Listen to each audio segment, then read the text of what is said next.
Le Football Club Barcelone est virtuellement leader de la Liga espagnole. Ceci deviendra réalité avec bien sûr la victoire ce lundi des Blaugrana face au Rayo Vallecano en clôture de la 24e journée. On décrypte justement le week-end là-bas en Espagne marqué par les matchs à oublier pour justement le Real de Madrid et l'Atlético. En Angleterre, Liverpool garde ses distances avec Arsenal. City envoie lui un signal fort au Real de Madrid en vue des barrages retour de la Ligue européenne des champions de football. Les Sky Blues ont éparpillé Newcastle United 4-0. Omar Marmouche est passé par là. On évoque également les autres championnats. On ira dans l'Hexagone parler bien sûr de la Ligue 1 avec bien sûr Fifi Assogbavi qui est bien là comme tous les spécialistes. Franck Nounyama, bonjour. Bonjour Latif, bonjour à toutes et à tous. Omar Marmouche, bonjour. Bonjour, bonjour Latif. C'est des Souza. Bonjour Latif, bonjour à tous les fidèles branchés. Non, mais de Souma, Roméo. Marmouche de Souza, peut-être. Voilà, Roméo, bonjour. Bonjour Latif, bonjour à toutes et à tous. Bonjour Fifi Assogbavi. Salut Latif, je salue le plateau, je n'oublie pas ceux qui nous suivent tous les lundis et tous les vendredis. D'accord. Delanov, bonjour. Bonjour Latif, bonjour au plateau, bonjour à toutes et à tous. Et puis justement, Monsieur Première Ligue, bonjour. Et salut Latif, salut à tous ici. On fait justement le tour des majeurs en commençant bien sûr par le Royaume, la Première Ligue. Première Ligue Express News. Nayo et l'homme, il y a eu match chez vous, c'était la 25e journée de Première Ligue. La 25e journée de Première Ligue, il y a eu 10 matchs au total le week-end, donc on s'est régalé. D'abord c'est le leader Liverpool, en tout cas qui n'a pas tellement paniqué devant Wolverhampton, qui l'a emporté 2-1 avec un but de Mohamed Salah. Derrière c'est City également, vous l'avez dit tantôt, qui a également morcelé Newcastle. On attendait vraiment un choc, mais à l'arrivée il y a vraiment pas eu choc avec un Marmouche qui a été tout simplement pyramidal, auteur d'un triplé dans cette rencontre. En un quart d'heure. En un quart d'heure. Et donc, c'est exceptionnel pour l'Égyptien qui vient donc de non seulement, en tout cas, marquer ses premiers buts avec City, mais également réaliser son premier triplé en carrière. Donc, voilà. Arsenal également l'a emporté chez Leicester. 2 buts contre 0 avec un doublé de Merino sorti du banc. Brighton également, en tout cas, soumis Chelsea. 3 buts contre rien. Rien ne va plus pour Chelsea, qui enchaîne de mauvaises performances depuis quelques moments. Tottenham, en tout cas, dans le duel des deux malades, voilà. En tout cas, s'est affirmé plus en bonne santé quand même que Manchester United. Victoire des Spurs 1-0 avec ce but de Maddison qui revient justement d'une blessure et donc qui a crucifié en tout cas les Red Devils dans cette rencontre. Fulham a surpris Nottingham Forest 2 buts contre 1. Bournemouth l'a largement emporté devant Southampton 3 buts à 1. Avec Dango Ouattara. Dango Ouattara, auteur de Delanov, en tout cas, qui a ouvert le score dans cette rencontre. Aston Villa et Ipswich Town se sont séparés en bons amis, 1 but partout. West Ham s'est incliné devant Brentford 0 but contre 1. Victoire d'Everton sur Crystal Palace 2 buts contre 1. Au classement, Liverpool est toujours leader avec 60 points, suivi toujours par Arsenal, 53 points. Nottingham Forest est 3e avec 47 points. 44 points pour City, désormais 4e. Chelsea est 6e avec 43 points. Tottenham, désormais, ne fait plus compagnon avec United. Ils sont désormais 12e avec 30 points, mais 29 points pour United, toujours 15e. Au bas du tableau, on a Ipswich Town qui a 17 points, même nombre de points pour Leicester, et 20e Southampton qui est très très loin avec 9 points. Au classement des buteurs, Salah a encore corsé l'addition. Il se détache avec 23 buts désormais. Haaland reste à 19. Chris Wood est à 18 buts et Isaac également est resté à 17 buts. À 17 buts. Alors, Nottingham, apparemment, ils sont fatigués déjà, Roméo, Nottingham. Oui, je pense quand même que ils sont, enfin, je ne dirais pas qu'ils sont fatigués, mais je me dis qu'ils sont en train de traverser une période, une petite zone de turbulence. Les joueurs, entre-temps, ils avaient perdu Anthony Elanga ou Kaloum Hudson-Odoi. Entre les deux, c'est Kaloum Hudson-Odoi. Ils avaient perdu Kaloum Hudson-Odoi, qui était aussi l'homme à tout faire sur ce côté droit, et le Suédois Elanga de l'autre côté. Elanga, ouais. Voilà, c'était un peu aussi les hommes qui apportaient beaucoup plus le ballon à Chris Wood.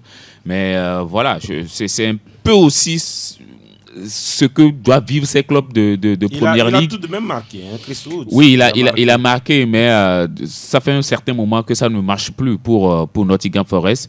Nuno Espirito Santo, le connaissant, je pense que c'est quelqu'un qui va forcément trouver la bonne formule pour remettre son équipe dans la bonne direction. Tottenham qui gagne 1-0, la frappe n'était pas si forte, sauf que voilà, Onana n'a pas pu le prendre en un temps. Il a repoussé dans les pieds de Maddison. Oui, c'était le match au-delà, au sommet, au-delà de tout ce qu'on peut dire, au sommet de cette nouvelle journée de la Première Ligue anglaise. Oui, Tottenham a profité de clubs malades, mais on a constaté que l'autre qui était moins malade a su tirer son épingle du jeu. Oui, sur cette frappe, je pense que Onana était un peu surpris. Il s'est bien détendu, mais il ne pouvait pas capter, à mon avis, en un temps. Voilà, la défense a rêvé et Maddison a profité donc 1-0, mais ça plonge toujours Man U. Ça fait 8e défaite en 12 matchs, les 12 derniers matchs pour United, Fifi. Aujourd'hui, il faut être clair. Manchester United n'est pas seulement malade, Manchester United est totalement l'agonie. Aujourd'hui, quand on prend cette équipe qui est 15e de Première Ligue, c'est inadmissible. Vous jouez clairement le maintien. Oui, c'est clairement le maintien aujourd'hui, 15e. Est-ce que c'est inadmissible? Oui, parce que déjà... 12 points sur la zone rouge. Oui, mais quand même, on ne peut pas imaginer Manchester United à la 15e. Mais ce n'est pas nouveau sur les dernières saisons. C'est quand même pratiquement le même plat qu'on nous sert à United. Mais c'est clair, quoi. Mais cette année, c'est beaucoup plus corsé, apparemment. C'est beaucoup plus corsé quand on s'appelle Manchester United par rapport au vécu et par rapport à ce que ce club a représenté sur le plan simplement national. Et sur le plan européen, c'est le petit trait. Jusque-là, oui, sur le plan européen, c'est inadmissible. Manchester United, pour moi, aujourd'hui, n'a pas seulement plus un problème de qualité. Quand vous prenez aujourd'hui l'effectif de Manchester United, on ne peut pas dire que c'est un problème psychologique, c'est un problème d'entraîneur. On a changé l'entraîneur, on a amené un autre qui sait faire du jeu. C'est vrai, il n'est pas venu avec ses joueurs. Comme les joueurs étaient là avant qu'il n'arrive. Et on peut le lui concéder pour le moment parce que il n'a pas encore cette assise-là, il n'a pas sa main sur l'équipe, sur l'effectif, ça c'est clair. On attend peut-être la saison prochaine pour voir ce qu'il va faire. Il doit donc maintenir l'équipe. Il doit donc maintenir, mais c'est l'autre Abibey alors. Hein. De voir cette équipe à ce niveau. Il faut avoir le courage de dire. Il va falloir maintenir United parce que ça va encore loin. Liverpool a gagné, mais comme l'a dit Nayo, petitement. Ça n'a pas été facile face pourtant au 17e avant cette journée Wolverhampton. Delanov. Oui, on sait très bien qu'en Première Ligue, toutes les équipes sont capables de battre le premier du classement. C'est ce qui s'est passé face à Wolverhampton la dernière fois. On pensait que oui, ça pourrait être beaucoup plus facile, mais sur la pelouse, on avait une équipe qui avait envie de gagner des points pour pouvoir se replacer, se maintenir pour la suite de la compétition. Mais Mohamed Salah, oui, le pharaon a encore frappé dans cette rencontre-là. Ça montre tout simplement que Liverpool est en train de faire un parcours de champion.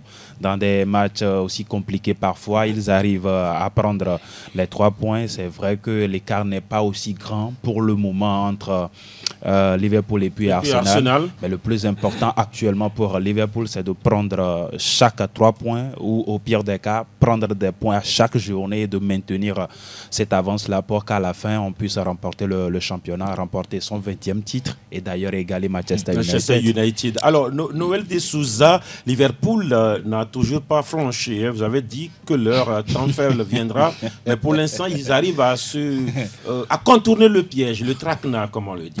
Je crois que c'est une victoire qu'il fallait parce que on peut tout de même revenir en arrière. Ils ont été éliminés de la coupe. Derrière, il y a eu ce nul-là en milieu de semaine face à Everton de partout. tout. C'est leur moment faible alors? Non, pas forcément. Vous savez, ils ont déjà eu, je l'avais dit dans ce studio, qu'ils ont déjà eu cette capacité-là de tenir quand ça n'allait pas. Parce qu'il y a eu un moment où Liverpool, ce n'était plus aussi flamboyant que ça. Parce que ça l'a même dans ses performances, à un moment donné, on a cru qu'il était fatigué et tout. Maintenant, même face à Everton, ce n'était pas un grand Liverpool. Voilà. Donc, maintenant, ils sont en train de faire ce qu'il faut, je pense, pour pouvoir aller chercher ce trophée-là à la fin de la saison. Et je pense que ce qui les avantage également, c'est que c'est Arsenal qui est derrière. Et aujourd'hui, qui suit le rythme? Oui, qui essaye de suivre le rythme parce que Merino est sorti du banc. C'est un joueur de l'effectif, mais l'autre fois, Arsenal pouvait également encaisser dans cette rencontre-là. Donc, Arsenal, ce n'est pas de l'assurance. C'est possible qu'en fin de saison, si Liverpool faisait quand même piétiner, Arsenal peut quand même profiter, mais je pense que ça va être beaucoup plus à l'avantage de Liverpool qu'à l'avantage d'Arsenal. Je pense que c'est une victoire hier qu'il fallait parce que suite aux 2 rencontres où ça n'avait pas gagné, il fallait quand même remonter le moral. Aujourd'hui également, le club de d'Ancelotti est en train de profiter de cette première place en Ligue des Champions. Ils ne sont pas pratiquement dans cette histoire de barrage. Donc ils sont en train de se reposer avec une coupe également qui, tant mieux, ils sont éliminés. Je pense qu'ils vont beaucoup plus se concentrer sur le championnat. Ce n'est pas le cas. C'est du vrai Noël qui nous a servi. un Noël fou fuyant, un Noël qui... Il a fui quoi? Il a fui quoi? Bah, il a fui sa question. Non, tu nous as prédit. Vous ne posez pas la question. Roméo, vous ne posez pas la question. Liverpool à Arsenal qui Liverpool a été éliminé de la coupe. Liverpool a été reste dans cette ligne. Liverpool a été éliminé de la coupe. Liverpool a été éliminé. Noël. C'est pas un temps faible? Noël. Une élimination? Non, c'est pas un temps faible. Non, Roméo, il faut... Souza, ouais, là, je suis là. Ouais. Laissez-le avancer ses idées. Non, mais il me dit. Non, laissez-le. Roméo, il était parti de Liverpool. En tout cas, on ne peut pas parler de Liverpool sans évoquer l'environnement autour de Liverpool. Oui, je suis d'accord. Pour être champion, il faut que Arsenal aussi ne soit pas peut-être très bon. Oui, sinon, je suis d'accord. Mais jusque-là, Arsenal n'est pas à 1 point ou à 2 points de Liverpool. Pour qu'on dise que Arsenal vient très fort et que Liverpool traverse des moments difficiles en championnat pour ne pas gagner le championnat à la fin. Jusque-là, l'équipe va bien, l'équipe fonctionne bien. C'est vrai que peut-être dans le jeu, il y a des moments où ce n'est pas flamboyant, oui, mais ça ne veut pas dire... Ça manquait de rythme face à Everton. Bien sûr. On a vu Liverpool en difficulté face à Nottingham. Oui, mais... Voilà. Ils ont été éliminés par Plymouth de la Coupe. C'est Liverpool qui a joué. Ou bien Plymouth, c'était l'équipe B, c'est pas Liverpool. Le dernier de... Voilà. Oui, l'équipe B, c'était pas Liverpool. Mais je crois que ça parlait plus du championnat. Oui. Bien sûr. Le truc parlait plus du championnat. Non, c'est plus est-ce que Liverpool allait gagner le trophée à la fin de la saison. Donc là, on est en première ligue. On est en première ligue. Je crois que Liverpool même a fait le choix quand il fait jouer se concentrer sur le championnat, peut-être sur la Ligue des Champions. Et ça se passe très bien en championnat pour le moment, puisque à la fin, est-ce que ça a marché dans le match? Est-ce qu'ils ont bien joué? Est-ce qu'ils ont été très performants dans le match? À la fin, c'est les 3 points. Mais à la fin des 90 minutes, c'est d'avoir les 3 points et d'être en avance sur le poursuivant immédiat. D'accord. Non, juste au-delà de tout ce qu'on peut dire, Liverpool a perdu 2 points. Vous êtes d'accord là-dessus? Important dans la course au titre. Arsenal revient à 7 points, c'est 2 matchs et demi. Ça veut dire que c'est encore possible. Donc, tout peut arriver. Tout peut arriver. Tout peut arriver. Tout peut arriver, mais pas avec peut-être City, même un City tout feu, tout flamme, qui avait prédit un tel résultat. City qui écrase Newcastle United 4-0 Delano. Bon, je ne pense pas que un observateur du football allait prédire un 4-0 de Manchester City face à Newcastle. Quand on voyait la lignée dans laquelle se trouvait Newcastle avant cette rencontre-là, avec un Alexander Isak qui était tout feu, tout flamme, qui marquait des buts. Sur cette rencontre, on a retrouvé un peu City dans le rythme, dans ses gestes techniques. Au moins sur cette rencontre, on a retrouvé un peu, parce que aussi on peut dire la présence d'un vrai milieu de terrain. C'est un essuie-glace, Nico Gonzalez, qui a joué cette rencontre-là, et il a ratissé énormément de ballons quand Guardiola s'asseoir à la fin de cette rencontre pour dire que c'est un mini Rodri, ça veut dire quelque part que Rodri hantait véritablement cette équipe-là. Mais devant, on n'a pas non plus vu une équipe de Newcastle qui mettait l'intensité qu'il fallait ou bien qu'il mettait généralement dans ces rencontres. Mais City à l'arrivée s'est imposé 4-0. Ils se sont bien préparés avant d'aller disputer cette match retour-là face au Real Madrid avec un Omar Marmouche qui a marqué un triplé. Félicitations quand même à Pep Guardiola. Monstrueux tout simplement et c'était un signal très fort pour le Real Madrid. Est-ce que le match là signal très fort, on ne sait pas. City, on l'a déjà vu retrouver un peu le mental dans certains matchs, mais derrière ça a encore coulé surtout en Ligue des Champions. Donc oui, victoire qui va mettre un peu plus le mental, mais dans cette rencontre, l'homme qui a plus brillé, c'est Marmouche. Et quand on a vu le match aller, il n'était même pas titulaire et rien n'est sûr qu'il sera encore titulaire. Et il a fallu également que De Bruyne, par exemple, ne soit pas là pour que lui plus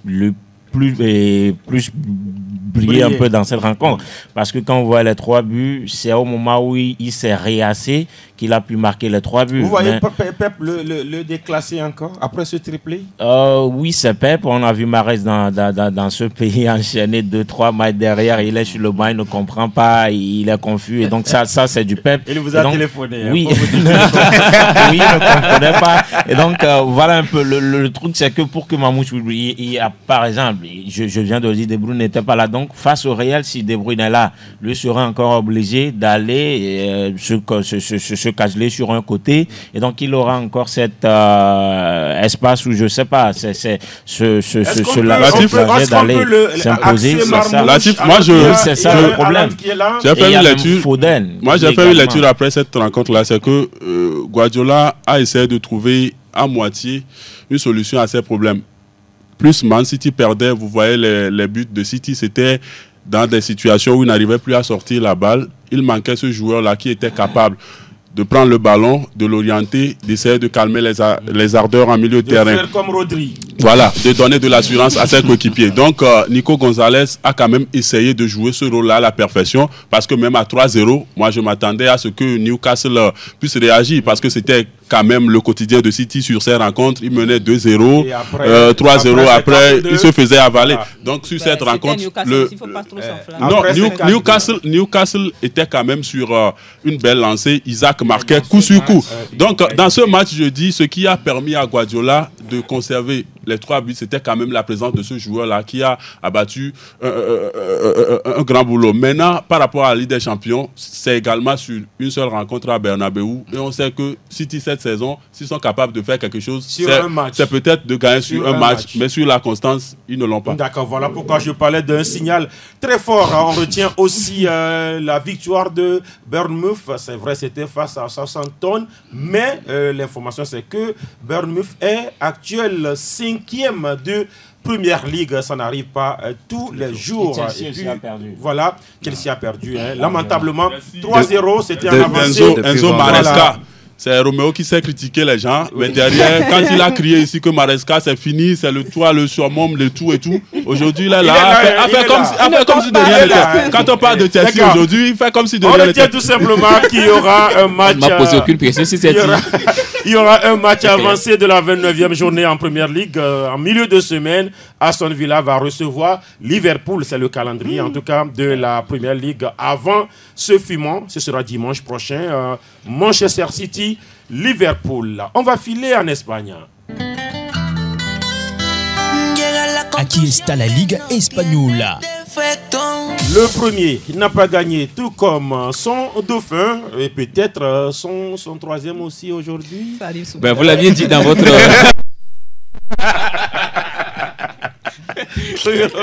Vous l'aviez dit dans votre introduction, mais je pense que vous partez trop vite. Vous partez un peu avant le tap-tam. Attendez que le troisième joue d'abord avant de lui donner sa victoire. En attendant, c'est Retafe qui a quand même fait le boulot lors de vendredi. C'était à Saint-Valentin, bien mérité pour Dieda Konam et ses coéquipiers qui sont allés gagner à Girona. 2-1. 2 buts à 1. Le samedi, c'était la journée des matchs nuls. 3-3 entre Leganés et puis Alaves. Après, c'est le Real Madrid qui cale face à à l'Osasuna avec tout ce qui s'est passé. On ne va pas revenir là-dessus. L'Atlético de Madrid n'a pas fait mieux également et concède le nul face au Celta Vigo. Villarreal et Valence se séparent également sur un match nul, un but partout. Hier, l'Espagnol Barcelone et Bilbao également, même score, un but partout. Valladolid perd à domicile face au FC Séville 4-0 contre 4. Mallorca a dominé Las Palmas 3-1. Et puis le Betis Séville aujourd'hui de Anthony qui retrouve une nouvelle vie du côté de l'Espagne et a battu. La Real Sociedad 3-0 avec, rappelez-vous, Sociedad qui est réduit à 9 dans ce match. Et puis cette journée va se refermer aujourd'hui avec le FC Barcelone qui accueille Rayo Vallecano. Et oui, avant ce match, il y a quand même le Real qui est toujours leader. Ah oui, en attendant de vendre la peau du loup, vous qui ne l'avez pas encore tué, le Real garde toujours la tête de la Ligue avec 51 points. Jusqu'au soir. Jusqu'au soir en attendant. L'Atlético de Madrid suit derrière avec 50 et puis le FC Barcelone est troisième avec 48 points. Au bas du tableau, on va retrouver le FC Valence qui quand même aussi retrouve une petite santé et est seulement à 1 point du premier non relégable. Le FC Valence a 23 points, Alaves suit avec 22 points et puis Valladolid ferme la marche de la zone rouge avec 15 points seulement. Au classement des buteurs, Robert Lewandowski tient toujours la corde avec 19 buts. Kylian Mbappé est derrière en embuscade avec 17. Ante Boudimi chipe la 3e place à Rafinha avec 13 buts au même nombre. Ils ont quand même le même nombre de buts.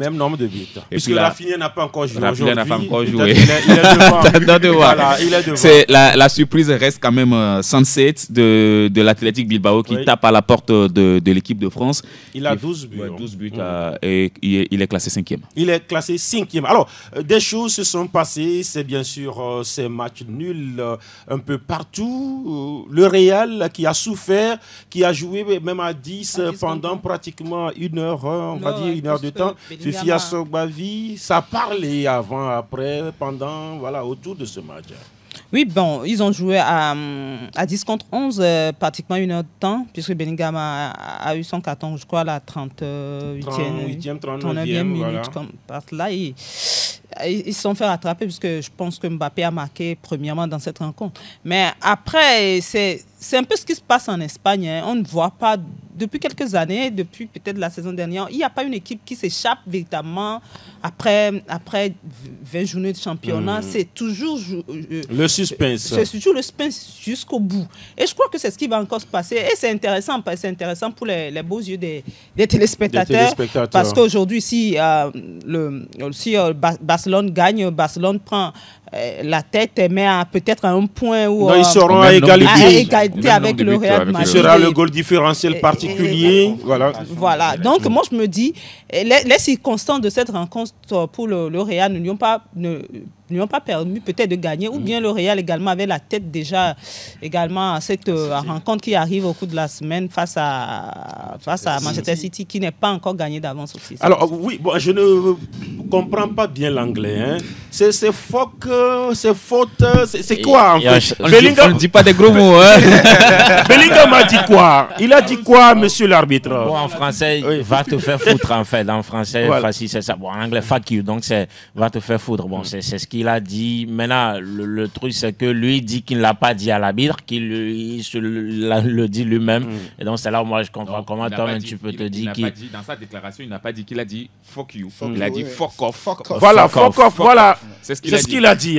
Oui, donc va te faire foutre. C'est...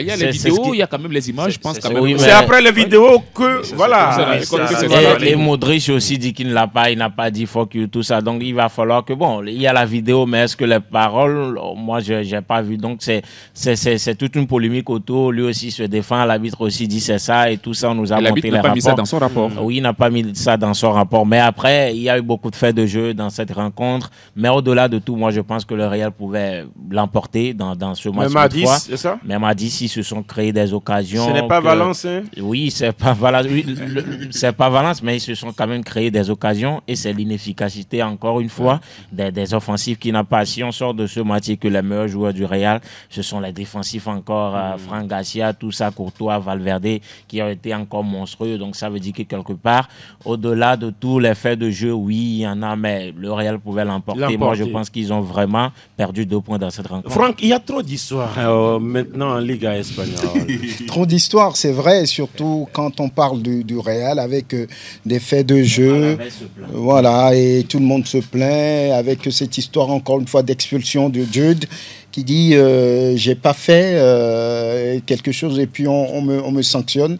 Et un joueur qu'il a vraiment regretté. Et puis à partir de là, psychologiquement, les joueurs du Real ont un peu plongé, forcément. Donc ils pouvaient gagner, comme l'homme le dit, mais quand il y a ces faits de jeu parfois qui pénalisent mentalement les joueurs, je pense que là, il va falloir revoir un peu les choses, surtout au niveau de l'arbitrage. On ne cessera jamais de le dire. C'est pas parce que c'est le Real qu'on le dit, mais les arbitres commettent trop de fautes ces derniers temps. Les appréciations sont mal jugées. Donc oui, c'est important pour le spectacle, pour que qu'il n'y ait pas des murmures, qu'il n'y ait pas des polémiques autour. Et l'Atlético n'a pas su profiter du faux pas du Real de la Nove. Atlético aussi a joué à 10. À 10.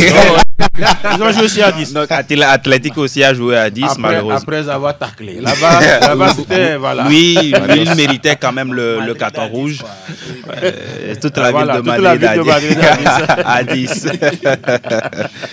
Voilà, on va justement dire que ça va se décanter après ce match entre le Barça et le Rayo Vallecano. Attention au Rayo Vallecano qui est 6e au classement. Le coach Nico Pérez qui jure qu'ils vont battre le Barça. Je ne sais pas sur quoi il compte, mais il est à 100% sûr qu'ils vont aller battre le Barça. Quand un malvoyant vous dit je vais vous jeter il a déjà le pied, c'est parce qu'il a déjà le pied sur la pierre. Parce que le Rayo, ce n'est pas un client facile quand même, parce qu'ils sont 6e et depuis le début de cette année, ils n'ont pas perdu en Liga.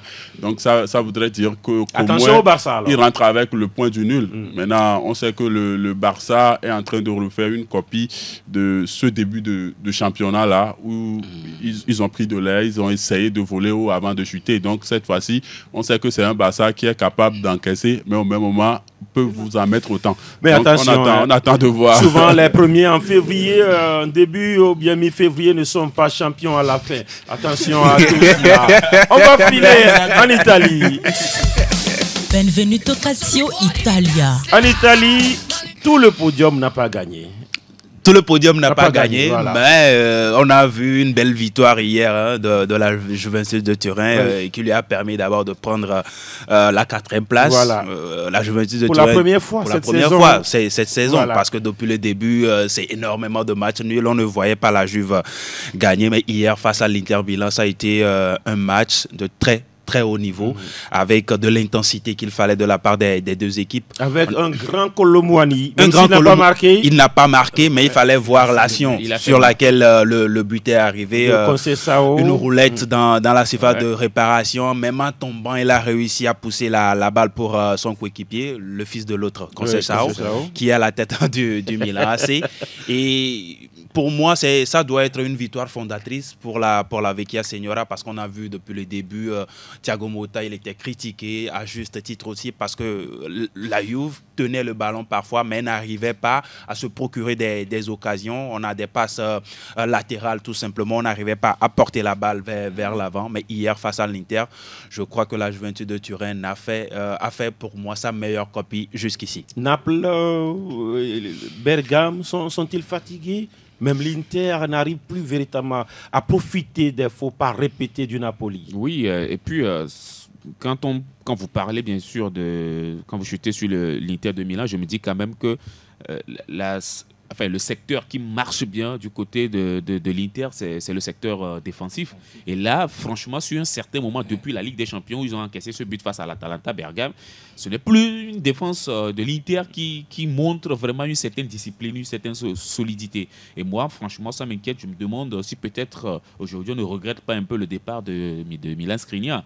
Voilà, donc oui, il y a des valeurs, je sais. il y a des valeurs. Les Bastoni sont des valeurs aujourd'hui, mais Federico Di Marco, aujourd'hui, quand vous le prenez, il est beaucoup plus défensif qu'offensif, alors que ce n'était pas son rôle il y a quelques moments. Ouais. Maintenant, peut-être les autres n'en profitent pas. Vous parliez du Napoli, de l'Atalanta qui n'en profitent pas. C'est peut-être aussi,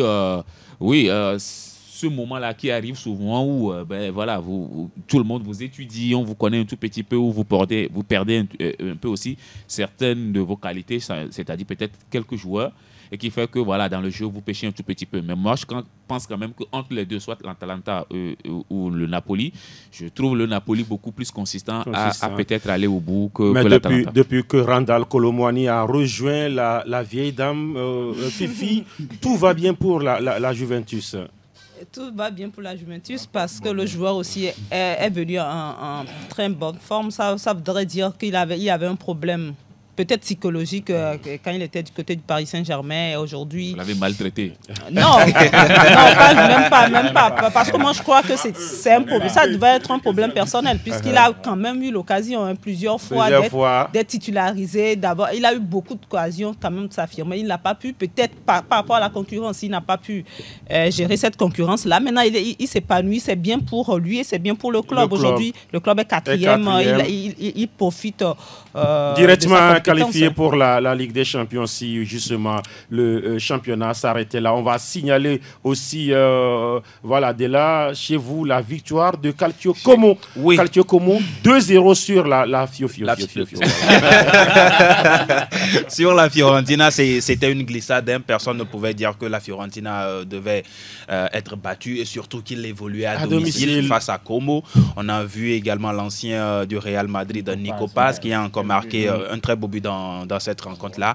Mais à l'arrivée, voilà, c'est un match de football et tout peut arriver. Peut-être que la Fiorentina aussi se voyait peut-être trop belle parce que sur ces dernières semaines, ils ont quand même enchaîné de très bons résultats. Ils ont battu l'Inter en coupe 3-0.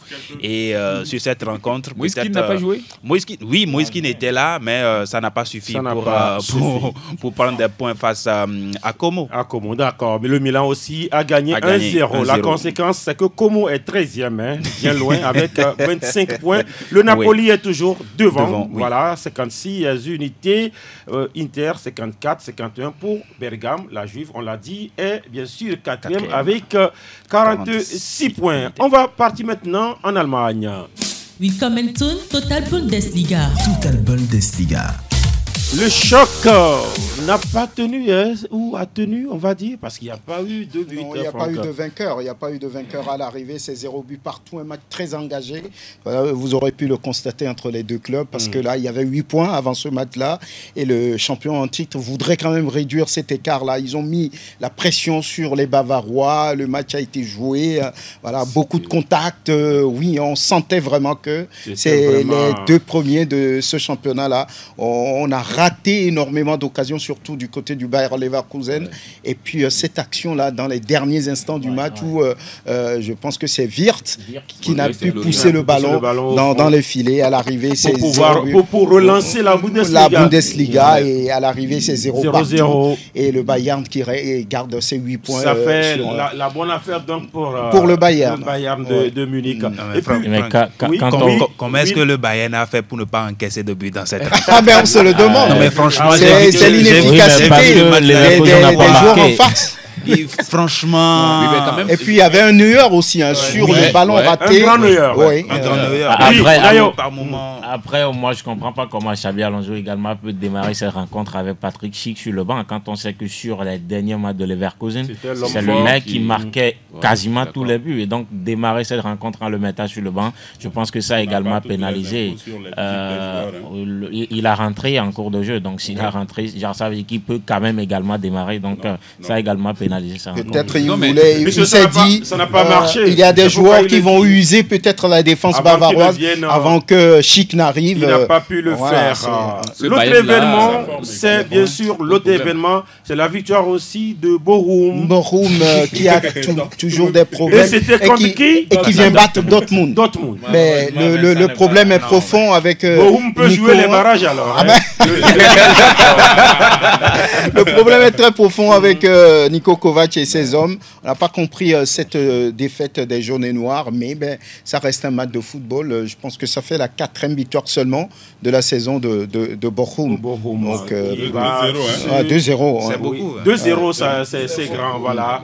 On va dire aussi qu'il y a une équipe qui fait fort cette saison, c'est Fribourg, avec une 5e place, Franck Louniamon. Oui, Fribourg, depuis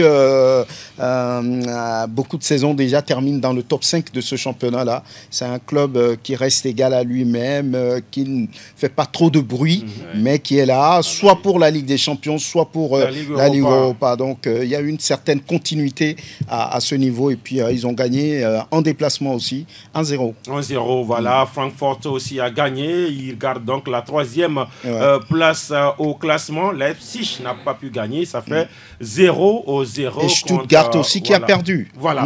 Stuttgart aussi a perdu. On va terminer notre tour par l'Hexagone Ligue 1. Tout à l'info Ligue 1. Info Ligue Assogbavi, bon, c'est quand, voilà, un événement, c'est quand le Paris ne gagne pas. Le Paris Saint-Germain a gagné. Voilà, donc ce n'est pas un événement.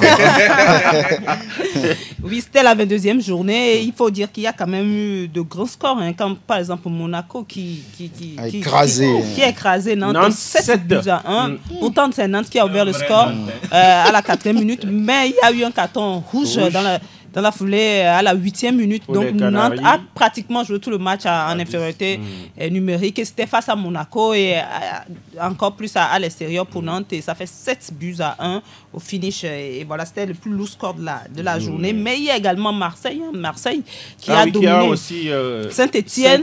5 buts à 1. Et avec des buts de Rabiot, il y avait Rabiot qui est passé par là. Il y a Gouiri qui a fait un doublé. Et puis, je crois qu'il y a Greenwood aussi sur penalty qui a également marqué dans cette rencontre-là. Et Nice aussi en déplacement a dominé le Havre 3 buts à 1.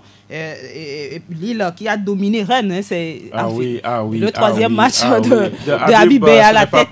Ça ne s'est pas bien placé. À domicile, ils ont perdu face à Lille 0 but contre 2. Il y a eu un rouge pour Rennes. Hein, voilà. Oui, voilà, un rouge également pour Rennes. Et puis le retour marquant de Ben Taleb. Qui a marqué. Après 8 mois. Voilà. Ils ont finalement mordu à l'hameçon, puisque Apomo aussi a marqué. Et il a même raté un penalty. Voilà, donc ça fait quand même une belle victoire pour lui en déplacement. Lille qui a enfin met fin à une petite période de flottement. De flottement également, et qui met fin également à cette euphorie du côté de Rennes depuis l'arrivée de David Bey. Voilà. Donc il y a Brest déjà avant le match face au Paris Saint-Germain, déplacement au Parc des Princes, qui fait un match nul à domicile face à Auxerre, 2 buts partout. Et Toulouse battu à domicile également par le Paris Saint-Germain, 0 but contre 1. Un non-événement, voilà. Ouais, c'est quand même un petit zéro. L'événement, c'est que Dembélé n'a pas marqué. Dembélé n'a pas marqué, c'est Fabien Ruiz qui a marqué dans cette rencontre. Peut-être qu'il réserve les buts pour le match face contre Brest. Montpellier et Lille aussi, Lyon qui a dominé Montpellier 4 buts à 1. Lens battu par Strasbourg à domicile, 0 but contre 2. Reims battu également à domicile par Angers, 0 but contre 1. Je pense qu'on a fait le tour des résultats. Et au classement, le Paris Saint-Germain est toujours en tête avec 56 points, 10 points de plus que Marseille, 2e, 46 points. Nice est 3e avec 40 points. Monaco 4e avec le même nombre de points. Et puis Lille 5e avec 38 points. En bas de classement, on retrouve à la 16e place Saint-Etienne avec 18 points. Le Havre est 17e avec 17 points. Puis Montpellier, bon 18e avec 15 points. Et au rang des buteurs, Montpellier, Ousmane Dembélé en tête avec 16 buts. Greenwood suit avec 2 buts de moins, 14 buts. Et Jonathan David de Lille avec 12 buts. Et Bradley Barcola est 4e avec 11 buts. Et puis Emega, bon, le Togolais. En tout cas. Est 5e avec 10 buts. D'accord. Voilà, on aura aussi fait le tour justement de là. Il est multinational. On retient tout simplement qu'il y aura la Ligue des Champions. Oui, la Ligue des Champions pour cette semaine avec ce match attendu. Il y a 8 matchs, mais apparemment c'est un seul match qui retient les attentions. Vous voyez un un retournement de situation, peut-être, Noël? Bon, ce serait la surprise, l'une des surprises de l'année, puisque le visage de City, depuis le début de cette saison, on sent à un moment donné qu'il n'y a pas d'assurance. Maintenant, sur cette rencontre face à Newcastle, je l'avais dit, il y avait un joueur, un élément clé peut-être qui manquait au système de Pep Guardiola. Fifi vous a dit que Newcastle, ce n'est pas le Real, ou bien ce n'est que Newcastle. Newcastle, ce n'est pas le Real Madrid, certes. Le Real part avec les favoris, surtout à Santiago Bernabéu, le toit fermé, les cris derrière et tout. Maintenant, on sait que City, s'ils ont fait des exploits cette saison, c'est seulement sur 90 minutes. Et je pense qu'ils ont l'opportunité peut-être de le faire en lançant Marmouche face au Real Madrid. Oui, moi je voulais dire quelque chose. Aujourd'hui, il n'y a plus la loi du but à l'extérieur. Ça veut dire qu'avec 1-0, tout est encore à refaire pour le Real. Pour City. Pour City, un but de City, tout est à refaire pour le Real. Donc, City peut garder ça là, peut partir avec cette idée là d'aller déranger dès le début et mettre un but, pourquoi pas, et faire mal au Real. Vous êtes d'accord avec Noël que ça peut passer, hein? Oui, je suis d'accord, parce que moi aujourd'hui, l'équipe qui a la pression, l'équipe c'est ça aussi un événement. Oui, non, c'est pas que ce n'est pas d'être toujours dans la critique, non, mais il faut reconnaître quand l'adversaire a raison. Bon, heureusement que c'était l'adversaire. C'est un ami adversaire. C'est pas un ennemi. C'est un ami adversaire. Non, je suis d'accord avec eux, même avec Fifi, parce que le Real Madrid a toujours été dérangé, surtout quand c'est City en face, même à Santiago Bernabéu. Donc ça va se jouer jusqu'à la dernière minute. Attention peut-être à l'équipe là qui va marquer tout de suite, parce que la confiance va renaître de ce côté-là. Et je vois quand même que l'équipe du Real n'est toujours pas solide. Et je suis pas, franchement, je Vous pense n'êtes pas serein. Oui, je suis pas serein. Vous avez peur? Non, j'ai pas peur. J'ai pas peur, mais j'accorde beaucoup plus de crédit à Manchester City qu'au Real Madrid. On va prendre un ou deux auditeurs, si Koudjo le permet, bien sûr, pour pouvoir participer à cette émission. 92 03 631 97 24 26 26.